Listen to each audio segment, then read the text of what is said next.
The Gulfstream G650 banked sharply over international waters, its sleek profile cutting through storm clouds at 42,000 feet.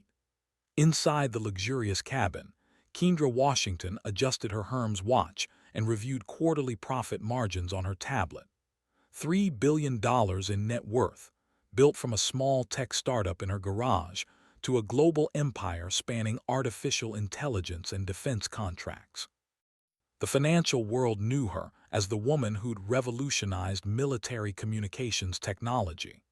What they didn't know was why she'd spent the last 6 months liquidating assets and preparing for something that would either vindicate her or destroy everything she'd built. The first sign of trouble came as a whisper through the aircraft's communication system, a frequency that shouldn't have existed on civilian channels. Her pilot, Marcus, glanced back with confusion etched across his weathered face. 23 years flying corporate jets, and he'd never heard military chatter bleed through their secured communications array. The voice was crisp, professional, carrying the weight of authority that made both pilot and passenger straighten involuntarily. Gulfstream, November 7 8 Alpha Whiskey. This is Reaper 11. You are ordered to maintain current heading and prepare for escort procedures. Kendra's blood turned to ice. She knew that call sign methodology, recognized the communication protocol from a lifetime ago when she'd worn a different uniform and carried different responsibilities. Her fingers found the small scar above her left eyebrow, a memento from an ejection seat that had saved her life over the Persian Gulf. The corporate world had erased most traces of Commander Kendra Washington, naval aviator, but apparently not all of them. Through the porthole windows, she spotted them, two FA-18E Super Hornets materializing from cloud cover like mechanical angels of judgment. Their gray forms flanked her aircraft with the precision of a choreographed ballet, wingtip navigation, lights pulsing in the gathering dusk. The lead Hornet bore the insignia of Strike Fighter Squadron 143, the Pukin Dogs, a unit she'd served with distinction before her discharge 12 years ago. Marcus's voice cracked through the intercom. "Ma'am, they're saying something about landing at Norfolk Naval Station.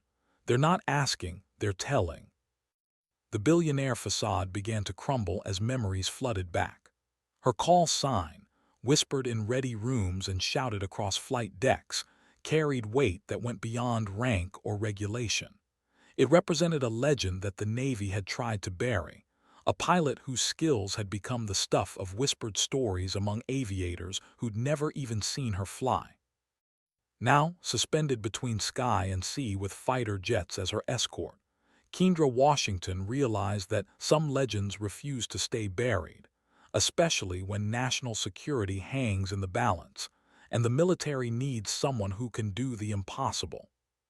The storm clouds ahead seemed to part like curtains, revealing a destiny she'd spent 12 years running from.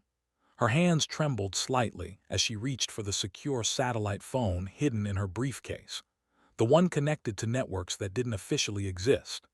The call she was about to make would either clear her name or confirm the suspicions that had been building in classified briefings across Washington, D.C. for the past 18 months. $3 billion couldn't buy her way out of this. Only the truth could set her free, and the truth was about to become very expensive for everyone involved. The jets maintained their escort formation as Norfolk Naval Station appeared on the horizon, its runways illuminated like a beacon calling her home to face whatever charges or accusations had finally caught up with her carefully constructed civilian life. Commander Adrian Ghost, Washington had returned, whether she wanted to or not. The touchdown at Norfolk was textbook perfect, despite the circumstances.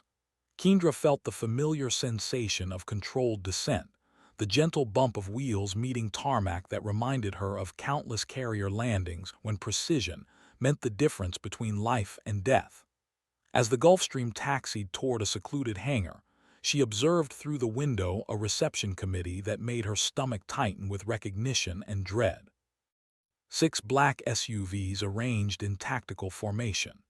Naval Criminal Investigative Service personnel in their characteristic dark suits, standing with the rigid posture that screamed federal authority. But what caught her attention wasn't the obvious law enforcement presence. It was the cluster of men in desert camouflage uniforms, their tan berets marking them as members of Naval Special Warfare Command. Navy SEALs didn't typically handle white-collar crime investigations, which meant this situation had dimensions she hadn't anticipated. The engines wound down to silence, and Kendra closed her eyes briefly, drawing upon the mental discipline that had carried her through combat missions over 3 different theaters of operation. When she opened them again, she was no longer just a billionaire tech mogul potentially facing federal charges. She was a naval officer trained to assess threats, calculate odds, and execute under pressure. Marcus completed his post-flight checklist with professional efficiency, though she could see tension in his shoulders. "Ma'am, I've been instructed to remain with the aircraft. They want to speak with you alone." The aircraft door opened with a soft hiss, and the humid Virginia air rushed in, carrying the scent of jet fuel and salt water that transported her instantly back to her years as a carrier pilot. The first person to board was a woman in navy dress blues, her ribbons telling a story of service that commanded immediate respect. Captain Sarah Chen, according to her name tag, moved with the confident bearing of someone accustomed to handling classified situations that didn't appear in official records. "Ms. Washington," Captain Chen said, her voice carrying the neutral tone of someone delivering official communications. "Or should I say, Commander Washington, I'm Captain Chen, JAG Corps. We need to discuss some irregularities in your defense contracts and certain technological specifications that have raised concerns at the Pentagon." Behind Captain Chen, 2 of the SEALs stepped aboard. Their presence filled the aircraft cabin with an intensity that civilian environments rarely experienced. The senior operator, a master chief with silver hair and eyes that had seen too much, stepped forward and did something that made Kendra's heart skip a beat. He removed his tan beret and spoke a single word, barely above a whisper: "Ghost." The cabin fell silent. That call sign hadn't been spoken aloud in official military company for over a decade. It carried weight that went beyond rank or protocol. It was recognition of capabilities that had been classified at levels most military personnel would never achieve clearance to understand. The fact that this SEAL Master Chief knew it, and spoke it with what sounded like reverence rather than accusation, changed the entire dynamic of her situation. Captain Chen's expression shifted slightly, betraying surprise that hadn't been part of her briefing materials. "Master Chief Ramirez, I wasn't aware you were familiar with Commander Washington's service record." "Ma'am, with respect, there are aspects of the commander's record that don't appear in standard personnel files." Master Chief Ramirez's voice carried the weight of shared secrets and operations that existed in the shadows between official military doctrine and the messy reality of modern warfare. "We've been tracking some unusual signals intelligence that matches patterns from Operation Desert Storm, patterns that only one pilot ever demonstrated." Kendra felt the walls of her carefully constructed civilian identity crumbling. The technology she'd developed for her defense contracts hadn't just been innovative engineering. It had been based on classified techniques she'd pioneered during her military service, techniques that she'd assumed were buried in black project files that would never see the light of day. The Master Chief continued, "Ma'am, we're not here to arrest you. We're here because we need Ghost back." The Gulfstream's luxury cabin suddenly felt like a briefing room aboard an aircraft carrier, the civilian world fading as the military reality she'd tried to escape reasserted its claim on her life. Through the windows, she could see more personnel arriving, officers whose uniforms bore insignia from units that technically didn't exist, carrying briefcases that undoubtedly contained information classified beyond most people's security clearances. Whatever had brought her back wasn't about corporate irregularities or defense contract violations. This was about capabilities that only she possessed, and a situation serious enough to risk exposing operations that the military had spent years keeping hidden from public scrutiny. The storm outside Norfolk Naval Station was just beginning, and Commander Adrian Ghost, Washington, was about to learn why legends never truly retire. They just wait for the moment when their country needs them to return from the shadows and do what others cannot. Master Chief Ramirez gestured toward the hangar, where additional personnel were setting up what appeared to be a secure briefing area. "Commander, if you'll come with us, there are some people who need to speak with you about a situation developing in the South China Sea. A situation that requires someone with your particular expertise in electronic warfare and unconventional aviation tactics." Kendra gathered her composure, straightening her designer blazer as if it were a flight suit being prepared for a mission briefing. 12 years of civilian life had been comfortable, profitable, and safe. But looking into the eyes of these SEALs and naval officers, she realized that safety had always been an illusion, and her real purpose had been waiting for her to stop running from who she truly was. The walk from the aircraft to the hangar felt like stepping through time, each footfall taking her further from the billionaire tech mogul she'd become and closer to the naval aviator she'd never stopped being. The assembled personnel created a corridor of respect that spoke to a reputation she'd assumed had been forgotten or classified beyond recognition. Inside the hangar, banks of computer monitors displayed satellite imagery, communication intercepts, and flight patterns that painted a picture of growing international tension.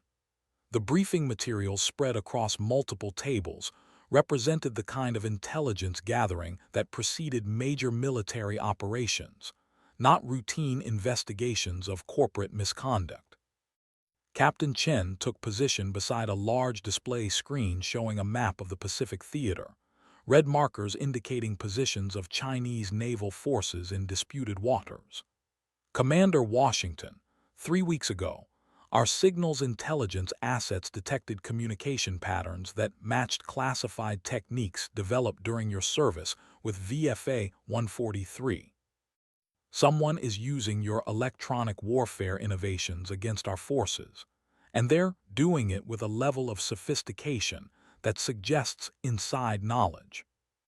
The implications hit Kendra like turbulence at altitude. Her pioneering work in electronic warfare hadn't just been theoretical, it had been field-tested in combat situations where American lives depended on staying invisible to enemy radar systems. If hostile forces had acquired those techniques, every stealth aircraft in the American arsenal could be compromised, along with the pilots who flew them. Master Chief Ramirez moved to another display showing intercepted radar signatures. These patterns show up right before Chinese forces achieve radar locks on our reconnaissance aircraft. 3 times in the past month, our pilots have had to abort missions because their stealth capabilities were suddenly ineffective. The enemy is using ghost protocols that only one person ever perfected. Ghost protocols. The term made Kendra smile despite the gravity of the situation. She developed those techniques during night missions over Iraq, learning to manipulate electronic signatures in ways that made aircraft appear to vanish from enemy radar while maintaining offensive capabilities.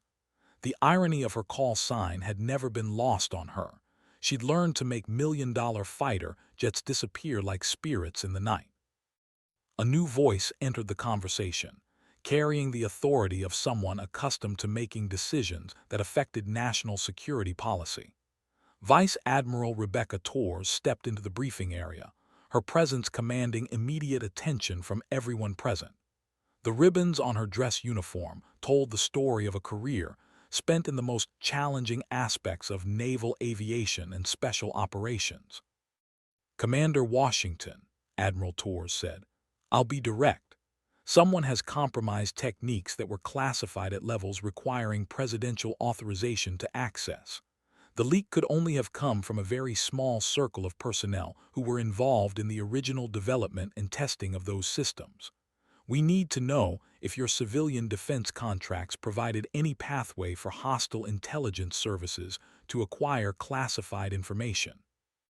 The accusation hung in the air like smoke from an engine fire, requiring immediate attention while threatening to destroy everything if not handled properly.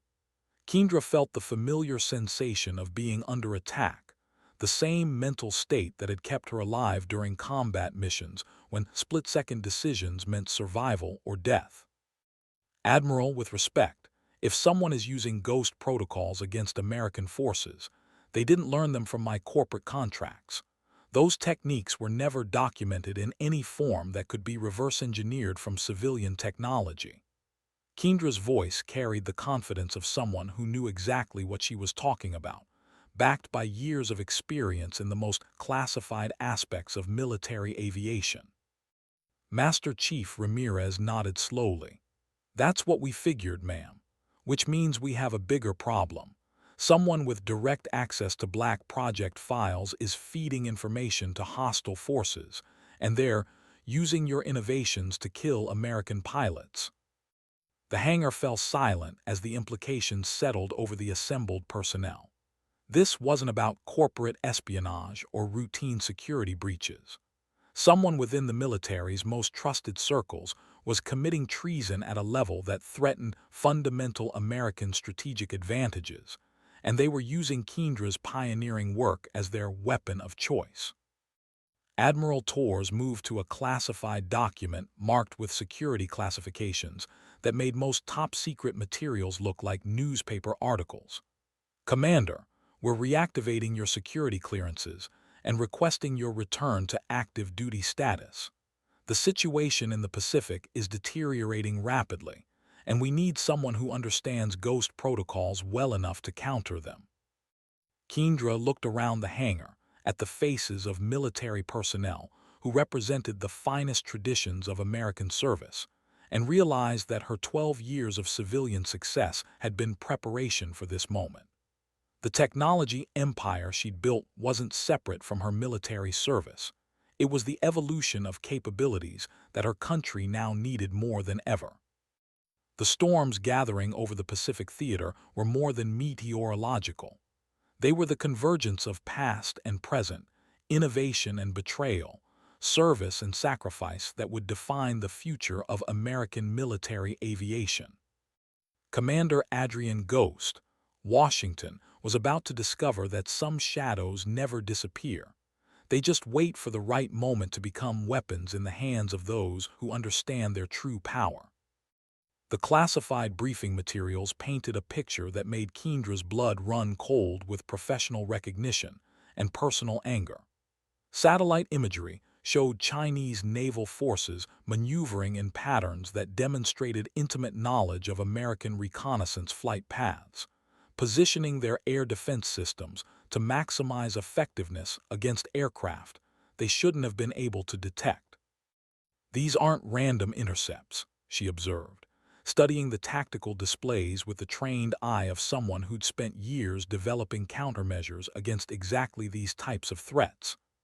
Someone is providing real-time intelligence about American flight operations, including mission profiles that should be compartmentalized at levels requiring multiple security clearances. Captain Chen highlighted specific radar signatures captured by electronic surveillance platforms. The ghost protocols are being used to create false radar returns that mask the actual positions of Chinese interceptor aircraft. Our pilots think they're flying through clear airspace, while enemy fighters are positioning for ambush attacks. The tactical implications were staggering. American air superiority had been built on the assumption that stealth technology provided decisive advantages in contested airspace. If hostile forces could reliably detect and track stealth aircraft, the fundamental balance of power in the Pacific theater would shift dramatically, with consequences affecting everything from Taiwan's security to freedom of navigation operations throughout the South China Sea. Master Chief Ramirez pulled up additional intelligence reports showing increased Chinese military activity around strategic locations. It gets worse, ma'am. 3 days ago, a Navy P-8 Poseidon conducting routine maritime surveillance was forced to abort its mission when Chinese fighters achieved multiple radar locks despite the aircraft's electronic warfare suite operating at full effectiveness. The crew barely made it back to Guam. Admiral Torres stepped forward, her expression carrying the weight of command decisions that could affect regional stability and American strategic interests. Commander Washington, we believe the leak is coming from someone with access to your original research files, possibly someone who worked on the programs where you developed ghost protocols. We need you to help us identify the source and develop countermeasures before American pilots start dying in significant numbers. Kendra felt the familiar mental shift from civilian executive to military officer, her thought processes adapting to the demands of tactical analysis and operational planning. The technology she developed during her active duty years had been revolutionary precisely because it operated at the intersection of electronic warfare, aviation tactics, and what could charitably be called creative interpretation of physics. The original Ghost protocol research involved only 6 personnel with complete access to the technical specifications, she said, her voice taking on the precise tone of someone recounting classified information. Dr. Michael Harrison at Johns Hopkins Applied Physics Laboratory, Colonel James Mitchell from the Air Force's Electronic Warfare Development Program, Commander Lisa Park from Naval Air Systems Command, Chief Warrant Officer Robert Chen from the Army's Signals Intelligence Division, and Captain Maria Santos from the Marine Corps Aviation Electronics Unit. 6 people plus yourself, Admiral Torres noted. 7 total individuals with the knowledge necessary to compromise American stealth capabilities. The mathematics of betrayal were stark and personal. Someone she'd worked with, trusted with her life during test flights of experimental systems, had decided that money or ideology was more important than the lives of American military personnel.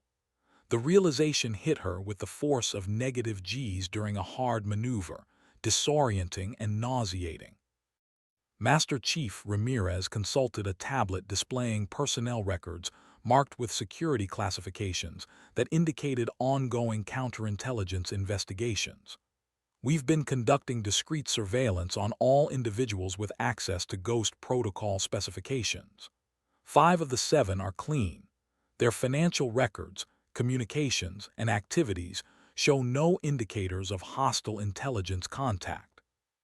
Which leaves 2 suspects, Kendra concluded, her analytical mind processing the implications while her emotional center struggled with the reality of betrayal by former colleagues. Captain Chen displayed photographs of the remaining suspects on a large monitor. Dr. Michael Harrison died in a car accident 6 months ago, which initially seemed to eliminate him as a source. But forensic analysis of his computer systems revealed evidence of unauthorized data transfers occurring in the weeks before his death. The second photograph showed a face that made Kendra's hands clench involuntarily. Commander Lisa Park, whose brilliant work in naval electronics had complemented her own innovations in ways that pushed the boundaries of what military aircraft could accomplish. They'd served together on 3 different projects, shared flight test data, and developed a professional relationship built on mutual respect for technical excellence and operational effectiveness. Lisa, Kendra whispered, the name carrying years of shared memories and professional admiration. She saved my life during a test flight over the Chesapeake Bay when my experimental electronic warfare pod malfunctioned and nearly caused a mid-air collision with a commercial airliner. Admiral Torres nodded grimly. Commander Park has been under counterintelligence surveillance for 2 weeks. Her financial records show payments from shell companies traced to Chinese intelligence services, and communications intercepts indicate she's been in contact with personnel associated with the People's Liberation Army Navy. The betrayal felt like ejecting from an aircraft at high altitude, sudden, violent, and completely disorienting. Lisa Park had been more than a colleague.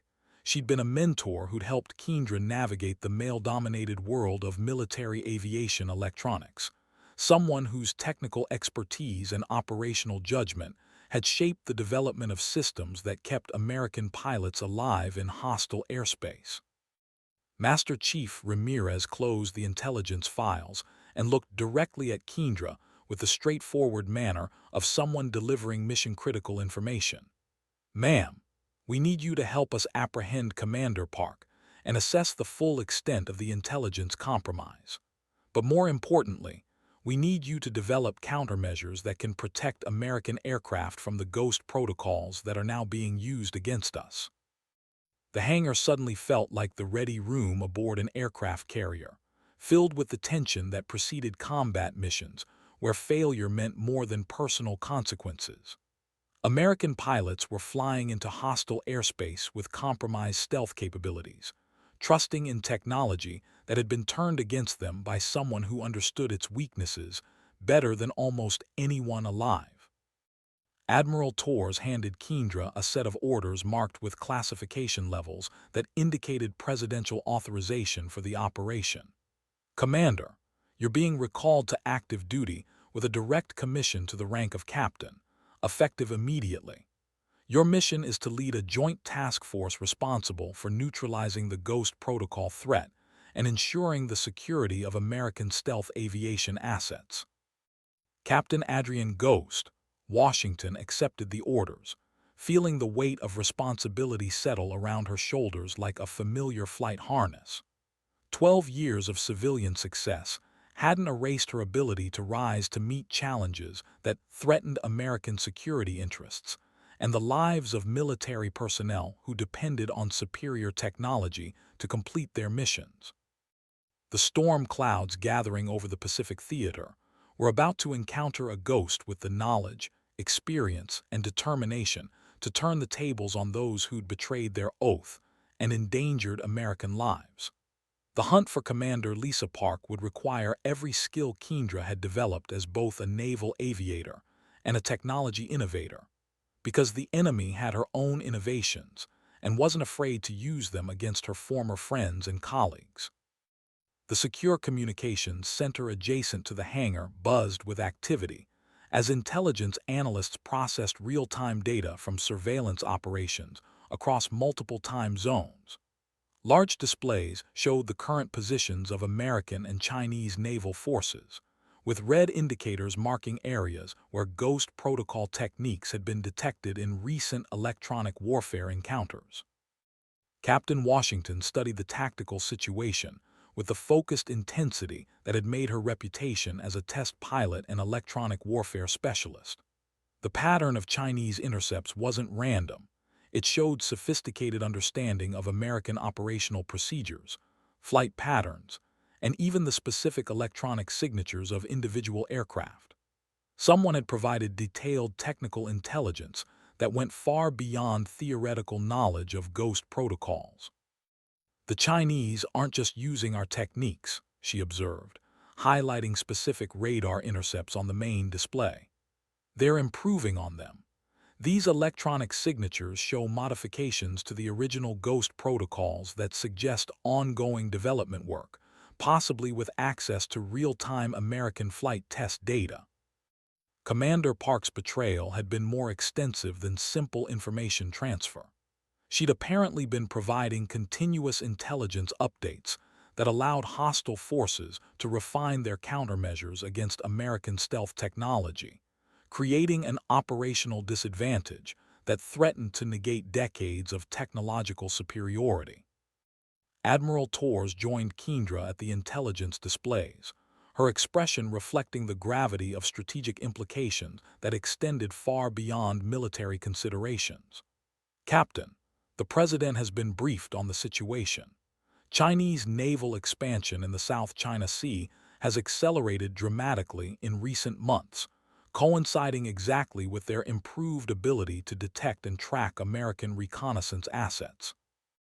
They're preparing for something," Kendra concluded, her analysis drawing on years of experience in reading the intentions behind military deployments and technological developments. This level of intelligence preparation suggests operational planning for a major confrontation, possibly involving Taiwan or disputed territory in the South China Sea. The implications were staggering. American military strategy in the Pacific Theater depended on the ability to maintain surveillance and reconnaissance capabilities that provided early warning of hostile activities. If Chinese forces could reliably detect and engage American aircraft, the fundamental balance of deterrence that had maintained regional stability for decades could collapse rapidly. Master Chief Ramirez approached with additional intelligence reports that painted an even more concerning picture. Ma'am, signals intelligence indicates that Chinese forces are sharing Ghost Protocol countermeasures with Russian and Iranian military units. What started as a localized intelligence compromise is becoming a global threat to American aviation assets. The scope of the betrayal was expanding beyond anything they'd initially anticipated. Commander Park hadn't just compromised American operations in the Pacific. She'd potentially undermined American air superiority on a global scale, affecting operations in Europe, the Middle East, and anywhere American forces might encounter adversaries equipped with Ghost Protocol countermeasures. Captain Chen brought forward a secure communication device connected to classified networks that would allow real-time coordination with American forces operating in contested areas. Captain Washington, we're receiving reports from the USS Abraham Lincoln Carrier Strike Group. Their electronic warfare aircraft are detecting what appears to be active Ghost Protocol jamming during routine patrol operations south of Taiwan. Kendra felt the familiar surge of adrenaline that had always accompanied the transition from briefing to actual operations. The situation was no longer theoretical. American forces were encountering hostile applications of her innovations in real time, requiring immediate tactical responses to prevent potential casualties.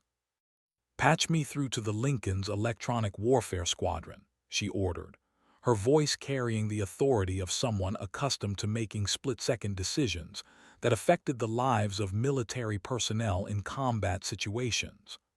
"I need to talk to their senior U officer and assess exactly what they're encountering." The communication link crackled with the distinctive sound of shipboard radio systems, followed by a voice that carried the professional calm of naval aviators operating under challenging conditions. "This is Commander Sarah Mitchell, VFA 115 Electronic Warfare Officer aboard USS Abraham Lincoln. We're detecting sophisticated jamming patterns that are disrupting our stealth capabilities in ways we've never encountered before." "Commander Mitchell, this is Captain Washington, calling from Norfolk Naval Station. I'm familiar with the jamming techniques you're experiencing. Can you describe the specific electronic signatures you're detecting?" The description that followed confirmed Kendra's worst fears. Chinese forces weren't just using basic Ghost Protocol techniques. They were employing advanced variations that suggested access to her most classified research, including experimental approaches that had never been fully documented in official files. "Commander, you need to modify your electronic warfare suite immediately," Kendra instructed, her mind racing through tactical countermeasures that could provide temporary protection until more comprehensive solutions could be developed. "Switch to frequency hopping pattern Delta 7 and activate the experimental ghost counter protocols that should be available in your classified software library." There was a brief pause as Commander Mitchell consulted with her technical personnel, followed by a response that carried relief and professional admiration. "Captain Washington, that worked perfectly. Our stealth signatures are clean again. How did you know about those countermeasures?" "Because I developed the original techniques that are being used against you, and I've spent the past hour figuring out how to neutralize them." Kendra's response carried both professional satisfaction and grim determination. "Commander, you and your people are going to be the test pilots for a new generation of electronic warfare capabilities. What we learn from your encounters is going to determine whether American forces can maintain air superiority in contested environments." The communication link remained active as additional reports came in from American forces throughout the Pacific theater. The pattern was consistent.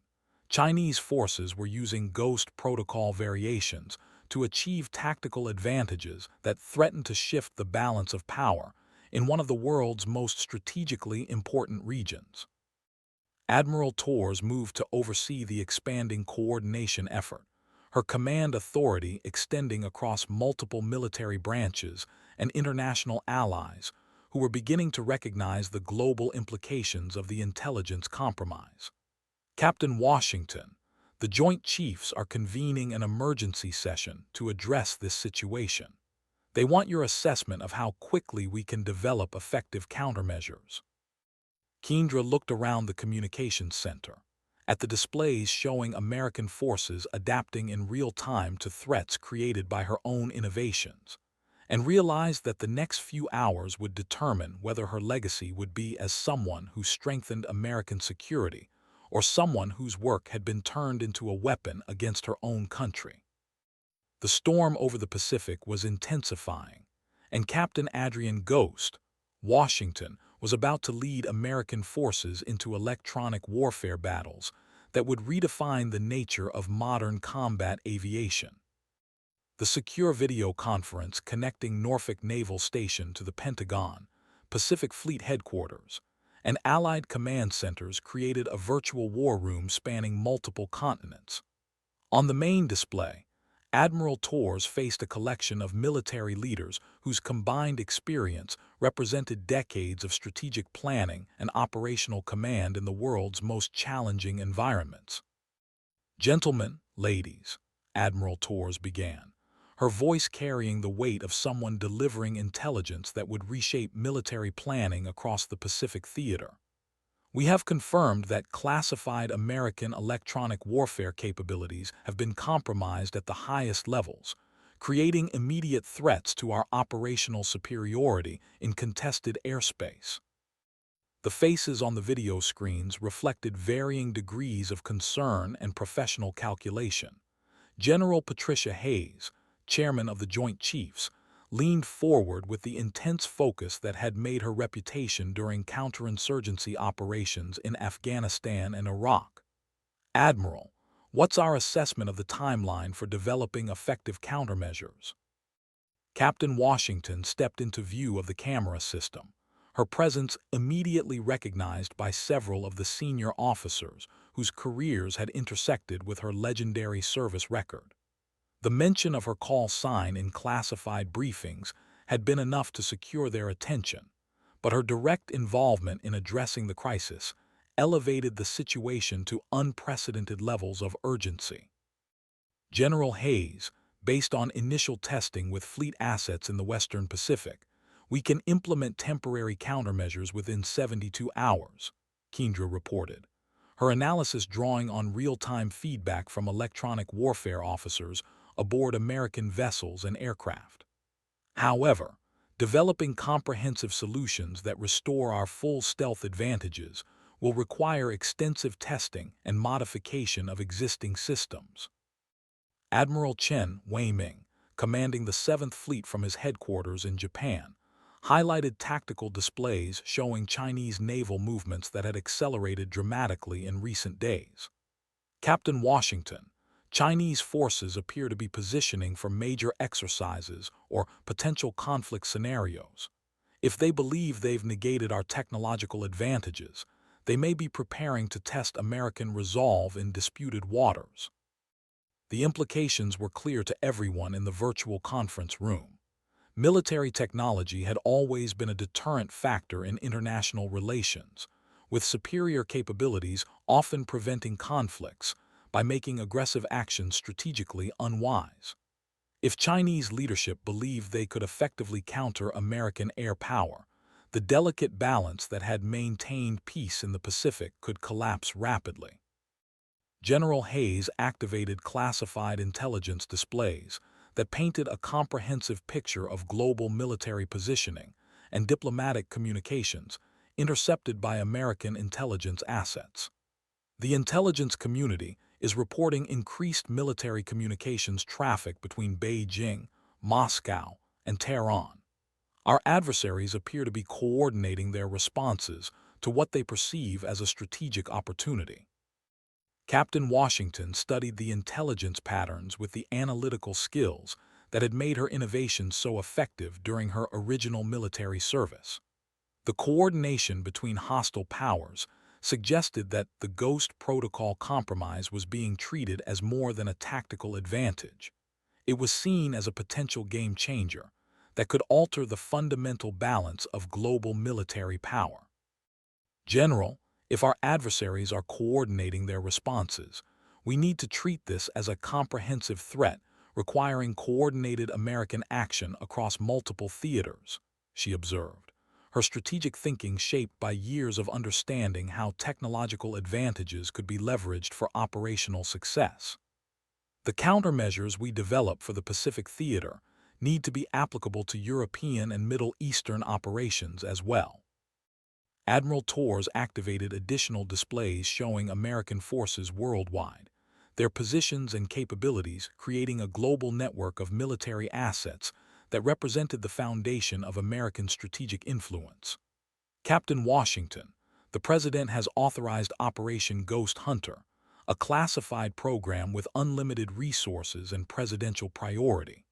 You'll have access to any personnel, equipment, or intelligence assets necessary to neutralize this threat. The scope of the authorization was unprecedented in Kendra's experience. Presidential priority meant that bureaucratic obstacles would disappear, funding limitations would be waived, and the full resources of the American defense establishment would be available to address the crisis. It also meant that failure would have consequences extending far beyond military considerations. Master Chief Ramirez entered the communications center with intelligence updates that had been classified at levels requiring special handling procedures. Ma'am, counterintelligence has located Commander Park. She's currently aboard a Chinese intelligence vessel operating in international waters east of Taiwan, apparently providing real-time technical assistance for electronic warfare operations directed against American reconnaissance missions. The location was both tactically significant and personally challenging. Lisa Park had moved beyond simple espionage to active participation in operations directed against American forces, a level of betrayal that transformed her from an intelligence security problem into a legitimate military target. General Hayes consulted with legal advisors whose opinions would determine the parameters for American response options. Captain Washington, under the current rules of engagement, were authorized to treat Commander Park as an enemy combatant providing technical assistance to hostile forces. Your mission parameters include neutralizing her ability to provide further intelligence support by any means necessary. The authorization carried implications that made everyone in the conference room uncomfortable but professionally necessary. Espionage was one thing. Actively participating in operations that endangered American lives was another.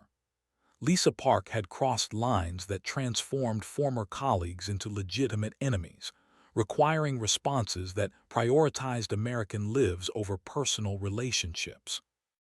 Admiral Chen Wei-Ming highlighted current positions of Chinese naval forces, their deployment patterns suggesting preparation for major operations that would test American resolve and capabilities.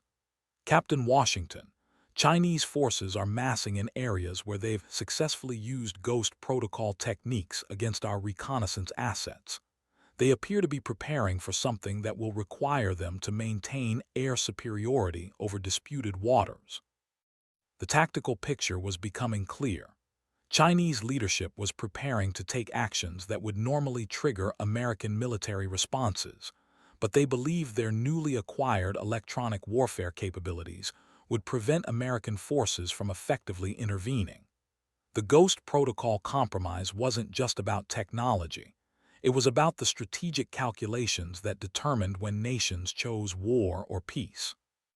Captain Washington looked around the virtual conference room, at the faces of military leaders who dedicated their careers to protecting American interests and maintaining global stability, and realized that the next phase of Operation Ghost Hunter would require her to become something she'd never imagined during her years of military service. She was about to become a hunter whose prey was someone who'd once been trusted enough to share the most classified secrets of American military technology. The storm over the Pacific was about to become very personal and very dangerous for everyone involved. The pre-dawn darkness over the western Pacific Ocean provided perfect cover for the most sensitive intelligence-gathering operation conducted by American forces in recent memory. Aboard the USS Virginia, a Lowe's Angels-class attack submarine, Captain Washington reviewed final mission parameters, while the vessel maintained silent running, procedures 50 nautical miles from the Chinese intelligence ship harboring Commander Lisa Park. The submarine's control room buzzed with the quiet efficiency of experienced personnel conducting operations at the edge of international law and military necessity. Sonar operators monitored Chinese naval communications, while electronic warfare specialists worked to intercept data transmissions that might reveal the full extent of technological compromise affecting American stealth capabilities. "Captain Washington," whispered Commander David Roberts, the Virginia's commanding officer, "we're detecting active Ghost Protocol transmissions from the target vessel. Commander Park appears to be conducting real-time electronic warfare support for Chinese naval exercises taking place approximately 200 miles southwest of our position." The intelligence was both tactically valuable and personally devastating. Lisa Park wasn't just providing historical information about American capabilities. She was actively participating in ongoing operations designed to test and refine countermeasures against American forces. The betrayal had evolved into active collaboration with hostile powers during military exercises that simulated combat scenarios involving American targets. Through the periscope, Kendra could see the outline of the Chinese vessel, a sophisticated intelligence platform disguised as a commercial research ship, but equipped with electronic warfare capabilities that rivaled anything in the American inventory. The irony wasn't lost on her that some of the technology aboard that ship had been developed using innovations she'd pioneered during her years of classified research. Master Chief Ramirez joined her at the periscope station, his special operations experience evident in the way he automatically assessed tactical options for boarding or disabling the target vessel. "Ma'am, SEAL Team 6 is aboard the USS Nimitz, approximately 4 hours away at maximum speed. We can coordinate a night boarding operation that would allow us to apprehend Commander Park and secure any intelligence materials she might have access to." The operational possibilities were both appealing and dangerous. A direct assault on a Chinese intelligence vessel in international waters would constitute an act of war under most interpretations of maritime law. But the intelligence value of capturing Lisa Park and her materials might justify the risk if American lives were being endangered by her ongoing collaboration. "Commander Roberts, what's your assessment of Chinese naval response capabilities in this area?" Kendra asked, her tactical thinking shaped by years of understanding how individual operations could escalate into broader conflicts with unpredictable consequences. "We're detecting at least 6 Chinese naval vessels within a 50-mile radius, including 2 destroyers equipped with advanced air defense systems," Roberts replied, his analysis drawing on intelligence that painted a comprehensive picture of Chinese military positioning. Any direct action against the target vessel would likely trigger immediate response from those forces. The strategic implications were clear but challenging.